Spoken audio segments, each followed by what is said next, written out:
සැලිනා නුවන් කතාවට ආදරය කරන ඔයාලව ගොඩාක් ආදරෙන් පිළිගන්නවා අදත් මගේ channel එකට.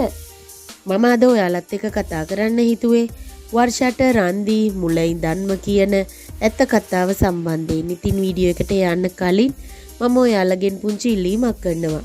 මගේ channel එක මුලින්ම subscribe කරලා එකතු වෙන්න කියලා, ඒ වගේම like කරන්න, comment කරන්න, තවත් දැනගන්න කෙනෙකුට share කරන්න කියලා.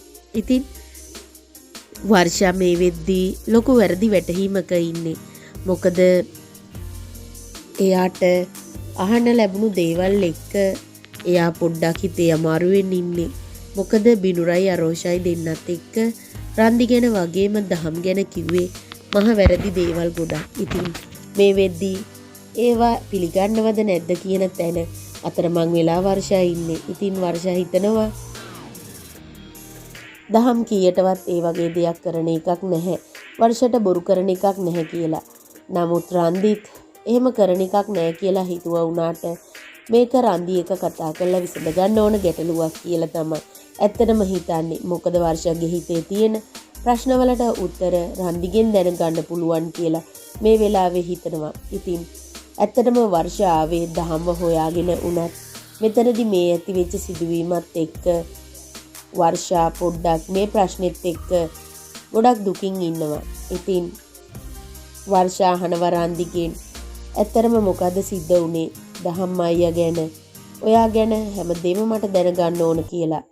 ඉතින් ඒ උනත් දහම් ඇත්තරම මට සහෝදරෙක් වගේ, එයා පුංචි කාලේ ඉඳන්ම මගේ යාළුවා, මගේ අයියා, මට තාත්තා කෙනෙක් වගේ එහෙම කියලා වර්ෂා එක්ක රන්දි කියනවා.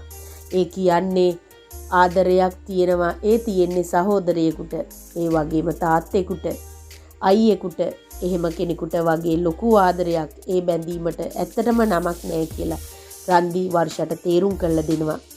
ඊට පස්සේ ඇත්තටම ගොඩක් දුක හිතෙනවා. මොකද මේ වගේ වැරදි විදියට හිතුව එක ගැනත් එයා ගැන ඇත්තටම ලැජ්ජ වෙනවා.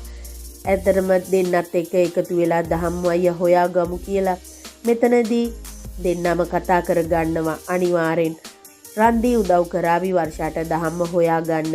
ඒ වගේම කීයටවත්ම රන්දිට පුළුවන් කමක් ලැබෙන්නේ නැහැ වර්ෂාගෙන් දහම් අයියව උදුරගන්න. මොකද රන්දිගේ සතුට දහම් අයියගේ සතුටත් වෙන හින්දා කීයටවත් වර්ෂාගේ හිත රිද්දලා දිනා ගන්න දිනුමක් නැහැ කියන එක මේ වෙලාවේ එයා තේරුම් අරගනීවි. ඇත්තටම වර්ෂාට රන්දි මුල ඉඳන්ම ඇත්තම කතාව කියනවා.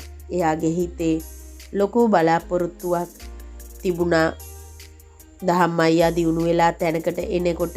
එයාට ඒක ගැන සතුටුයි. ඒ වගේම වර්ෂා මිස් එයාව මැරි කරන එකට එයා ගොඩක් සතුටින් ඉන්න කියලා මේ වෙලාවේදී කියනවා. ඉතින් ඔයාලට සුබ දවසක්.